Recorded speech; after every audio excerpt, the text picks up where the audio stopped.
லைஃப்பில் என்ன வேணும் உனக்கு இப்போது அப்படின்னு கேட்டால் நம்மக்கிட்ட ஏதாவது பதில் இருக்கா? இப்போது எனக்கு ஒரு நல்ல ஒரு வேலை வேணும், நிரந்தரமான ஒரு வேலை வேணும். அது எக்ஸைட்டிங்காக இருக்கணும். என் அறிவை நித்தம் நான் வளர்த்துக்கிட்டே இருக்கிற மாதிரி ஒரு ஒரு சவாலான ஒரு வேலையாக இருக்கணும். என் அறிவை அது வழியாக நான் பெருக்கிக்கிட்டே போகணும். அதன் வழியாக எனக்கு நிறைய காசு பணம் கிடைக்கணும். நான் அறிவை வச்சு தான் அது கிடைக்கணும். புதுசு புதுசாக நான் எதையாவது கண்டுபிடிச்சிக்கிட்டே இருக்கணும். இப்படி ஒன்று கேட்குறோன்னு வைங்களேன். இதுக்காக இது நமக்கு நம்ம ஒரு நாள் நினச்சிருப்போம். இது ஒரு ஒரு நம்ம ஒரு ஒரு காலகட்டத்தில் நமக்கு இது கிடைக்க வருது.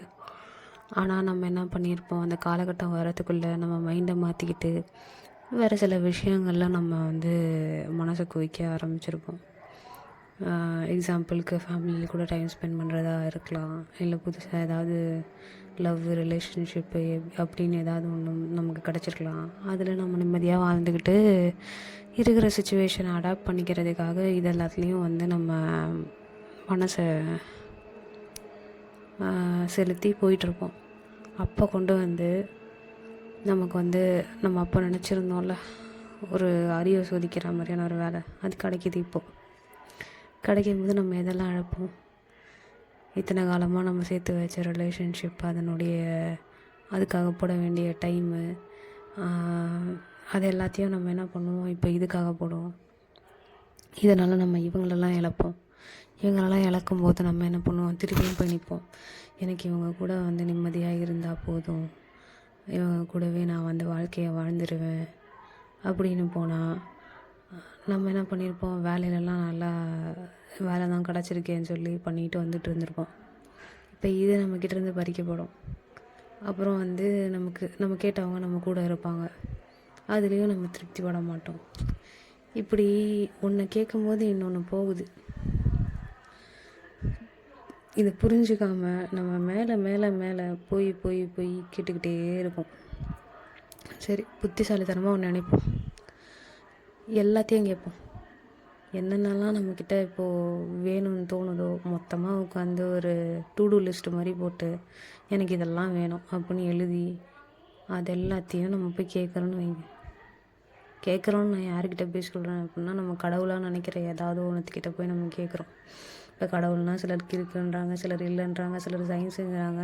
அது ஒரு பெரிய கதை. எது நமக்கு கடவுளாக தெரியுதோ அதுக்கிட்ட போயிட்டு நம்ம கேட்குறோன்னு வைங்களேன். இப்படி சின்ன சின்ன விஷயத்துக்கே பின்னாடி ஆப்பு வைக்கிறது கடவுள். மொத்தமாக போய் கேட்டோன்னா பின்னாடி என்னென்ன மொத்தமாக ஆப்பு வைக்க காத்திருக்குன்னு நமக்கு தெரியவா போகுது. இது நடக்கிறத வச்சு புரிஞ்சுக்கிட்டது.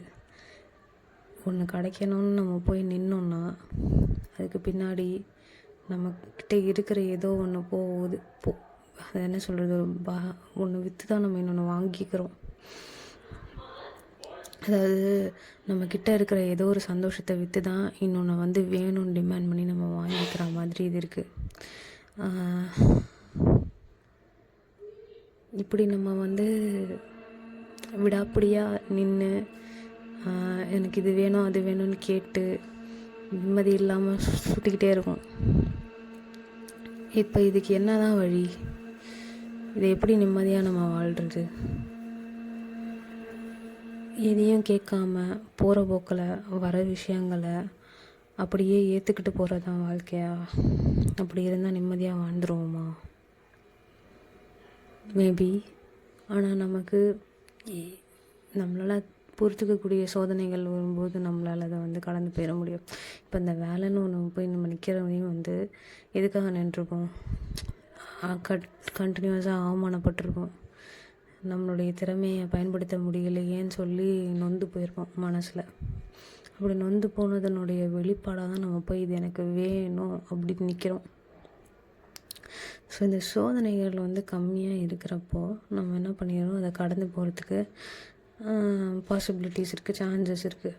எதையும் போய் கேட்காம எனக்கு இது வேணும் அது வேணும்னு கேட்காம அப்படியே மூவ் ஆகி போயிட்டே இருந்துடலாம். டிமாண்ட்ஸ் வென் சிச்சுவேஷன் டிமாண்ட்ஸ், நம்ம போயிட்டு எனக்கு இது வேணும் இது கட்டாயமாக இருந்தால் தான் என்னால் அடுத்த கட்டத்துக்கு போக முடியும்னு கேட்குற நிலைமைக்கு நம்ம தள்ளப்படுறோம். அப்போ நம்ம போய் இது வேணும்னு கேட்குறோம், இருக்கிற ஏதாவது ஒன்று தொலைச்சிட்டு மாட்டிக்கிறோம். என்ன சோதிச்சாலும் ஸ்டப்பான ஸ்ட்ராங்காக நிற்கிற ஒரு மைண்ட் செட்டை நம்ம டெவலப் பண்ணோமா, அதுக்கு தான் இந்த வாழ்க்கை நம்மளை வந்து அடி போடுதா?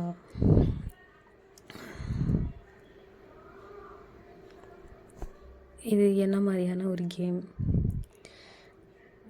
ரியாலிட்டியாக நம்ம ப்ரெசண்ட்டில் மட்டும்தான் ஷிஃப்ட் பண்ண முடியும். அந்த கண்ட்ரோல் நம்மக்கிட்ட இருக்குது. இப்போ நம்ம போடுற முயற்சிகளில் தான் வந்து எல்லாமே இருக்குது. போய் நம்ம இதை கேட்கணுன்ட்டு சொல்லி எங்கேயும் போய் நிற்காம பொறுமையாக அதுக்கான வழிகளை நம்ம வந்து நம்மளே இறங்கி பார்க்க வேலைகளை நம்மளே இறங்கி பார்க்க ஆரம்பிக்கணும். நம்ம அந்த வேலைகளை இறங்கி நிதானமாக பண்ண ஆரம்பிச்சுக்கிட்டே போகணும். பண்ண ஆரம்பிச்சிட்டே போனால் எப்படினாலும் நமக்கு லாஸ் தானே. எதுவாக இருந்தாலும் ஆப்வியஸ்லி இப்போ வந்து நமக்கு வந்து அவ்வளோ பிஸியஸ்ட்டு வேலை நமக்கு கிடைக்கிது அப்படின்னா ஆப்வியஸ்லி நம்ம ரிலேஷன்ஷிப்ஸை வந்து மிஸ் பண்ணுவோம். இப்போ ரிலேஷன்ஷிப்ஸ்க்கு நம்ம டைம் கொடுக்கணும் போது ஆப்வியஸ்லி இந்த மூளைக்கு தேவையான அந்த அது இருக்கும்ல, நல்லா ஆக்டிவான மூளைக்கு வந்து ஒரு அரிப்பு இருக்கும். அது எதையாவது ஒன்று புரிஞ்சுக்கணும், தெரிஞ்சுக்கணும், இல்லை கற்றுக்கணுன்னு ஒரு அரிப்பு இருக்கும். அது ஒரு மாதிரி துருவிட்டே இருக்கும் மண்டைக்குள்ளே இருந்துக்கிட்டு. நிம்மதியாக மனசால் இருப்போம், ஆனால் முழுசாக இருக்கும். அந்த மனசுக்கும் மூளைக்கும் இருக்கிற போராட்டம் தான் வந்து இந்த வாழ்க்கை. இது ரெண்டுத்தையும் வென்று ஒரு என்னது வென்றுனா அது எல்லாத்தையும் ஜெயிச்சு நம்ம வந்து ஒரு வாழ்க்கையை வாழ்ந்துருவோமா?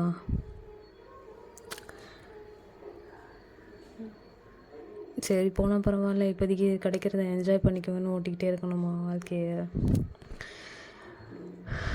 எது சந்தோஷம், எது நிம்மதி, எது வாழ்க்கை? இந்த வாழ்க்கையை என்னென்னு புரிஞ்சுக்கிட்டு எப்படி அழகாக வாழ்கிறது? கொடுத்துருக்கிற காசு வந்து ஜாஸ்தி, 100 வயசுன்ற ஆயுள் காசு, அதை எப்படி அழகாக செலவு பண்ணுறது? பெரிய ட்ரிக்கியான கொஷினாக இருக்குல்ல.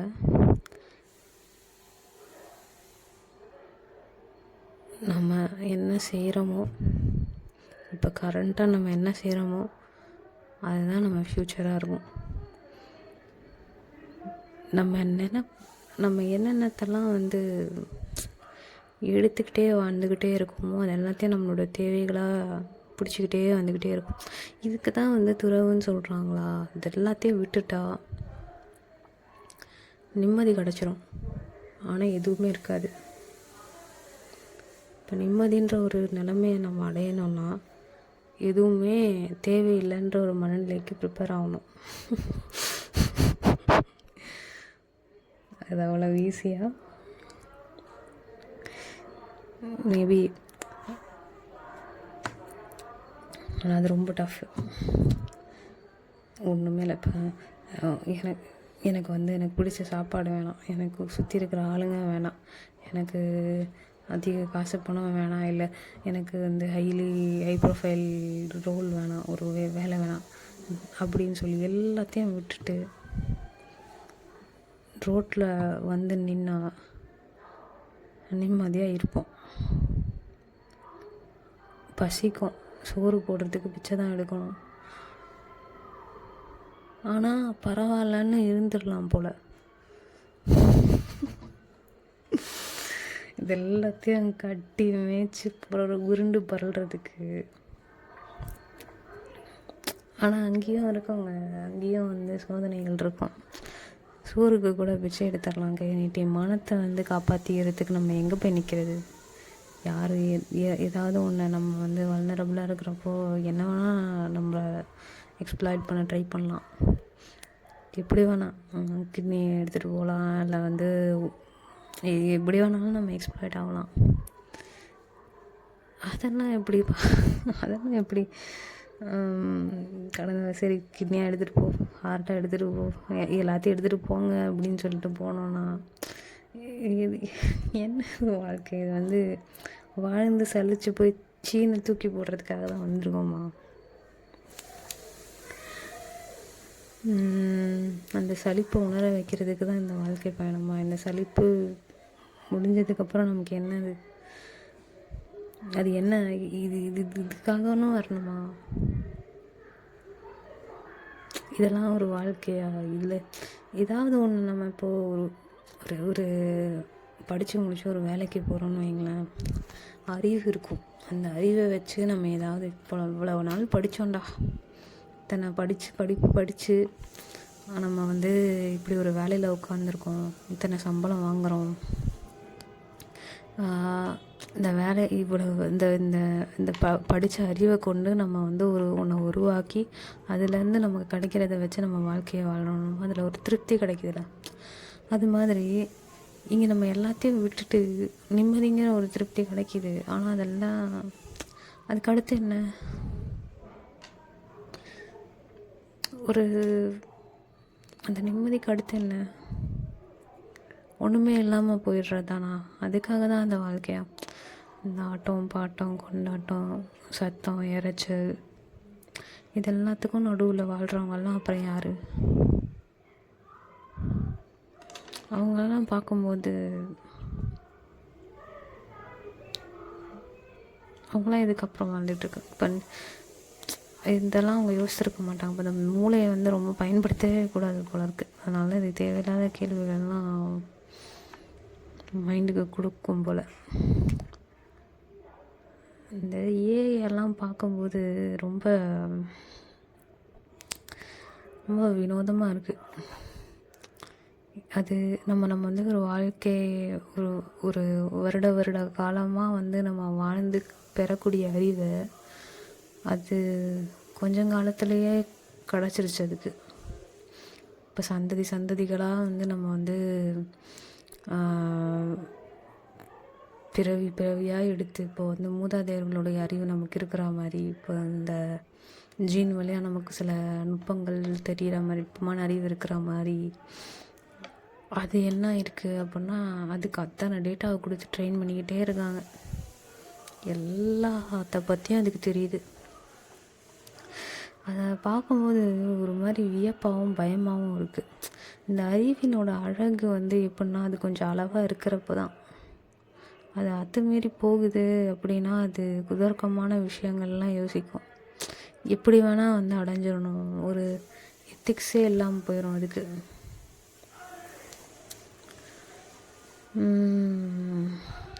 அப்படி அந்த எத்திக்ஸே எல்லாம் போகும்போது என்ன ஆகும்? அதுக்கு எல்லாம் தெரிஞ்சிருச்சு. உன்னை எப்படி வந்து மேனிப்புலேட் பண்ணணும், நீ என்னவா மாற்றணும், நீ என்ன சொன்னால் செய்வ, உன்னை எதை வச்சு பிளாக்மெயில் பண்ணணும், எல்லாம் அதுக்கு தெரிஞ்சிருச்சு. அப்படின்னா அது எப்படி இருக்கும்? இப்போ நம்மளுமே வந்து ஒரு அறிவு வேணும்னு சொல்லி போய் நிற்கிறோம்ல, படிக்கணும் கற்றுக்கணும்னு சொல்லிட்டு. அது ஒரு எக்ஸ்ட்ரீம் வந்து ஏஐ. அந்த ஏஐ வந்து என்ன ஆகும்? இப்படி ஒரு அறிவோடு அது உள்ளே வருது, அது பழகி பெருகிட்டே போய்கிட்டே இருக்குது அந்த அறிவு நாளுக்கு நாள் அப்படின்னு சொன்னால் அது என்னெல்லாம் பண்ணும்? அது வந்து சரியான விஷயத்துக்கு பயன்படுத்துறது ஓகே. அதை வந்து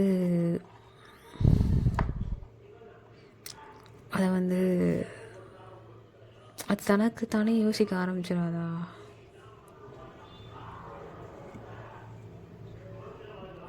இப்போ நம்ம சொல்லி கொடுத்ததெல்லாம் அதுக்கு ஒரு பாயிண்ட்டுக்கு மேலே போதும்னு தோணிடும். அதுவே சிந்திக்க ஆரம்பிக்கும், அதுவே நிறைய விஷயங்களை புரிஞ்சிக்க ஆரம்பிக்கும்.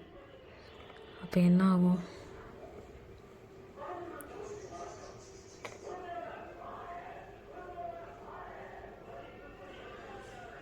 அப்போ அந்த அறிவுக்கு என்ன தேவையாக இருக்கும்? அது அடிமையாக இருக்கணும்னு நினைக்குமா?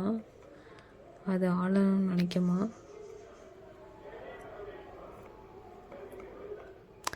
இன்னொன்று வந்து மனுஷனுக்கு வந்து இந்த போதுங்கிற எண்ணம் வராதனால தாங்க இந்த கண்டுபிடிப்புகள்லாம் வந்து இருந்துக்கிட்டே இருக்குது. கண்டுபிடிப்புகளை வந்து நான் மட்டம் தட்டலை. அது வந்து நம்ம வளர்ச்சிக்கான பாதையை கொண்டுகிட்டு போகுது தான். ஆனால் ஓகே, இந்தளவுக்கு இப்போ இப்போ இருக்கிற நிலைமைக்கு இல்லை இன்னும் கூட இருக்கிற ஒரு குறைவான ஒரு ஆண்டு காலங்களில் வச்சுக்கலாமே, ஒரு 20-25 வருஷத்துக்கு இது போதுமானது, இந்த டெவலப்மெண்ட் நமக்கு போதுமானதுன்னு நிறுத்திக்க முடியலை யாருனாலையும். ஏன்னா ஒரு பயம் இருக்குது. அந்த பயம்தான் என்ன பண்ண சொல்லுது, புதுசாக எதையாவது ஒன்று கண்டுபிடிச்சி தன்னுடைய பராபரத்தை என்ன சொல்கிறது, அது இது சொல்லுவாங்களே, தன்னுடைய பலத்தை காமிக்கிறதுக்கு அந்த இன்செக்யூராக இருக்கிறதுனால தான் நம்ம வந்து நம்ம இப்படிப்பட்ட ஒரு ஆள்ரா அப்படின்னு காட்டுறதுக்கு தோணும்.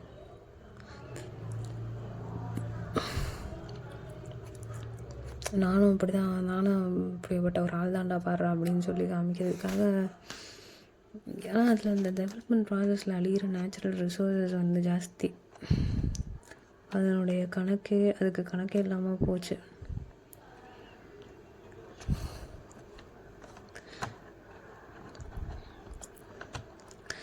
இப்படி இந்த இயற்கையை அழிச்சிட்டு, இந்த உலகத்தையே அழிச்சிட்டு நம்ம எங்கே போய் வாழுவோம்? இதுக்கு அடுத்து பிளானட்டில் வேறு போய் இடம் தேடிகிட்டு இருக்காங்க, மூணில் போய் இடம் தேடுறாங்க. பத்தலை, மனுஷனுக்கு பத்தலை, அவ்வளவு பத்தலை. அவனுடைய ஆசை என்ன பண்ணக்கூடியது, இந்த உலகம் இந்த பிரபஞ்சம் இதில் இன்னும் போக என்ன எல்லாத்தையும் அழித்து தள்ளக்கூடியது. அந்த நிறுத்துகிற எண்ணம் வந்து இருக்கணும். அது வந்து போதும்ன்ட்டு நம்ம ஒன்றுமே இல்லாமல் கஞ்ச பிசினாரியாக வாழ சொல்லலை. ஒரு ஒரு ஒரு ஒரு த்ரெஷோல்டு தெரியணும், ஒரு சேச்சுரேஷன் பாயிண்ட் வரணும். அது இல்லாமல் அப்படியே போயிட்டே இருந்துச்சுன்னா இது கஷ்டம். அது மனுஷனுக்கு வரும், மிஷினுக்கு வருமா அந்த சேச்சுரேஷன் பாயிண்ட்டு? மனுஷனுக்கு வந்து வாழ்கிற வாழ்க்கையில் அவன் அனுபவிக்கிற விஷயங்கள்லாம் வந்து அவனுக்கு வந்து செருப்படி கொடுத்துக்கிட்டே இருக்கும். அவன் எப்படியாவது ஒரு பாயிண்டில் வந்து தொய்வடைஞ்சிரும், உடம்பும் தொய்வடைஞ்சிரும், மனமும் தொய்வடையக்கூடிய நிலைமையில் இருக்கிறது. ஆனால் அந்த ஏஐயை வந்து நம்ம என்ன பண்ணிக்கிறோம், கண்டினியூஸாக பூஸ்ட் பண்ணிகிட்டே வந்துகிட்டே இருக்கோம். அது நாளுக்கு நாள் வந்து அதிகமாகிட்டே போதே தவிர, மீன்ஸ் அதனுடைய திறன் வந்து அதிகமாகிட்டே போதே தவிர, அது வந்து எந்த விதத்துலையும் பயப்படணுன்ற அவசியம் இல்லை. பவர் சோர்ஸ் மட்டும்தான் அதுக்கு இருக்கிற ஒரே த்ரெட்டு. அந்த எனர்ஜி சோர்ஸும் மெமரி சோர்ஸும் அதுக்கு இருந்துருச்சு அப்படின்னா, it is like an eternal which can control anything in this whole world.